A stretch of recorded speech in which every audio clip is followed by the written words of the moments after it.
වන්දනාව එන්න කියලා පෙර අඬ බෙර ගැහුවා. අපි මේ ළඟදී ගියා මේ මාතුළුව අපේ අර මැතිණියක්ගේ මේ වගේම ගෙදර රැස්වීමට. එතෙන්දී කිව්වා මේ NPP ගේ බස් දාලා සිරි දළදා වන්දනාවට කට්ටිය අරන් යනවා කියලා ගම්වල. පහුවෙන්ද උදේ ප්‍රවෘත්ති බලනකොට මට පේනවා එන්නේකෝ කියලා පොලිසිය කියනවා. සිරි දළදා වන්දනාව. මං නම් දන්නවා මිත්‍රෝ මම ඔය කට්ටිය හොඳට අඳුරනවා. සිරි දළදා වන්දනාව නෙමෙයි මේ ගෙදරක සාංගික දානයක් දීපු මිනිහෙක් නෙමෙයි අනුර දිසානායක. කවදාවත් ඔළුවේ කරඬු දීපු මිනිහෙක් නෙමෙයි පන්සලකවත්. ඉතින් කොහොමද සිරි දළදා වන්දනා කරන්නේ? හරි? මේගොල්ලෝ එහෙම ආගමක් විශ්වාස කරන කණ්ඩායමක් නෙවෙයි. නිරාගමික කල්ලියක්. ඔය අගමැති තුමිය එහෙම ඒක ඉහළින්ම වැජඹිච්ච කෙනෙක්. හරි? ඉතින් මේක අඩු ගානේ සාරිය අඳින්න දන්නේ නැහැ.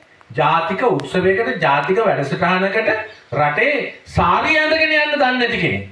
එහම යාගේ ජාතික සංස්කෘතියේ තියෙන සැලකීම. මිත්‍රෝනේ. මේ අපි ගමේ ගොඩේ යනවා වගේ නැන්ද මාමලයා ගෙදර යනවා වගේ නෙවෙයි රට නියෝජනය කරලා නේද? අන්තර්ජාතික රැස්වීමකට යනකොට. අන්තර්ජාතික අමුත්තු හම්බ වෙනකොට. ඒගොල්ලන්ට ඒ ගෞරවය නැහැ. ඒ ජාතික සංස්කෘතිය ගැන හැඟීමක් නැහැ. ඉතින් දළදා වන්දනාව ඔහොම වෙච්ච එක අහන්න දෙයක් නැහැ. ඔයච්ච එක අහන්න දෙයක් නැහැ මිත්‍රෝ. ඉතින් ඒකින්ද ඒ කරපු තුනම අවුල්. දැන් මේක වහගන්න ගෝල් පේස් එකට ලක්ෂයක් ගේන්න යනවා මේ පළවෙනිදට. මේ කොහොම වහගන්න මොකද කරන්න යන්නේ? ගෝල් පේස් එකට රතු කොඩි දාලා මේ පළවෙනිදට ලක්ෂයක් ගෙනල්ලා මේක වහන්න යනවා. ඒ වෙයි මේක වැහෙන්නේ නැහැ මිත්‍රෝ. මේ නොහැකියාව වැහෙන්නේ නැහැ. ආහාරවල මිල අඩු කරනවා කියවනේ බදු අයින් කළා. අඩු කළාද? හාල් සේරුවකට අද රුපියල් 65ක් ඔබට බදු ගහනවා. හාල් සේරුව රුපියල් 65. මේ තමුත් එකම ගොවියගේ පුතා. හොඳේ ඊළඟට පාම් පිටි කිරි පිටි සීනි හාල් නැසුන ඔක්කොටම බදු ගහනවා. ඊළඟට තෙල් වල බදු අයින් කරනවා කියලා. අයින් කළාද? නැහැ. විදුලි බිල තුනෙන් එකකින් අඩු කරනවා කියලා කිව්වේ හොමගමදී. මම අද ඔබට කියනවා.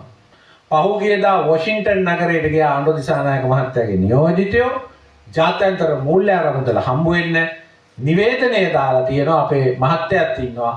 මම ඔබට කියනවා ජූනි 1 වෙනිදාට අනුර දිසානායක ඔබේ විදුලි බිල වැඩි කරනවා. ඔබේ විදුලි බිල වැඩි කරනවා. අනිවාර්යයෙන්ම කරනවා. ඒක රොන්නන්ගේ මාධ්‍යමාවට දෙන්න. හරි? මේගොල්ලන්ට අපි පොඩි පණිවිඩයක් දෙන්න ඕනේ. මොකද අපි මෝඩයෝ නෙවෙයි. අපිව මේ විදියට ගොනාට අඳගෙන රවට්ටන්න බෑ. අප්‍රේල් 21 මහ මොනකරු ගේනවා කිව්වා. ගෙනාවද? නෑ. මේ ඔක්කොම මහ පුස්සා අවසාන වශයෙන්. ඒක නිසා මේගොල්ලන්ට පොඩි පණිවිඩයක් අපේ ප්‍රභාත් මහිපාල මහත්තයා කිව්වා වගේ පොඩි රතු එළියක් දැල්වන්න අපි මේක අවස්ථාවක් කරගන්න ඕනේ. කියන දේවල් අපි විශ්වාස කරන්නේ අපිව රැවට්ටුවා ඇති ඕගොල්ලන්ගේ වැඩ ටික අමාත්‍යාංශවල ජනාධිපතිවරයා හැටියට කරන්න කියන පණිවිඩය දෙන්න අපිට අවශ්‍යයි. ඒකට මේ පරණ හොරු කියලා නම් ගහලා තියෙන එහෙම නැත්නම් එක්සත් ජාතික පක්ෂයේ ශ්‍රී ලංකා පොදු ජන පෙරමුණේ සමගි ජන බලවේගයේ මේ කණ්ඩායම වෙනුවට මේ හෝමගමට සේවය කරපු පිරිසක් අපි ඉදිරිපත් කරලා තියෙනවා. ඒ ඉදී එක්සත් ජනරජ පෙරමුණට ඡන්ද දෙන්න කියලා අපි ඔබෙන් ඉල්ලනවා. ඒ වගේම අපි මේ හොරකම සම්බන්ධයෙන් මොකද්ද කරන්න යන්නේ? අපි මේ කොට්ටාස 28ටම ප්‍රජා සංවර්ධන කමිටුවක් පිහිටුවා. ස්වේච්ඡා සංවිධාන පන්සලේ ස්වාමීන් වහන්සේ මේ සියලු දෙනාමයි. මේ ගමේ පාර හදනවද, වේල්ල හදනවද, ඇල කපනවද මොකද්ද කරන සංවර්ධනයේ ඒ සංවර්ධනයේ පිළිබඳව තීරණය ගන්න එම කමිටුව. ඒ වගේම එම තීරණය ක්‍රියාත්මක කිරීම බලාගන්නෙත් එම කමිටුව. ඒතකොට മന്ത്രിට කොන්තරත් ගන්න පුළුවන්ද? බෑ.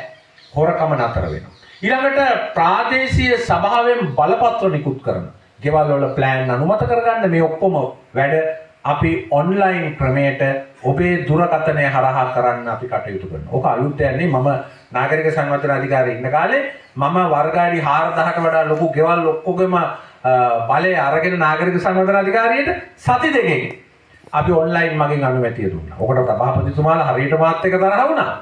ලොකුට තරහ වුණා. නමුත් කිසි කෙනෙක්ගේ බාධාවකින් තොරව කාටවත් පගා දෙන්නේ නැතුව කාටවත් ඉල්ලීම් කරන්නේ නැතුව ඒ කටයුත්ත කරන්න එකෙන් පුළුවන්.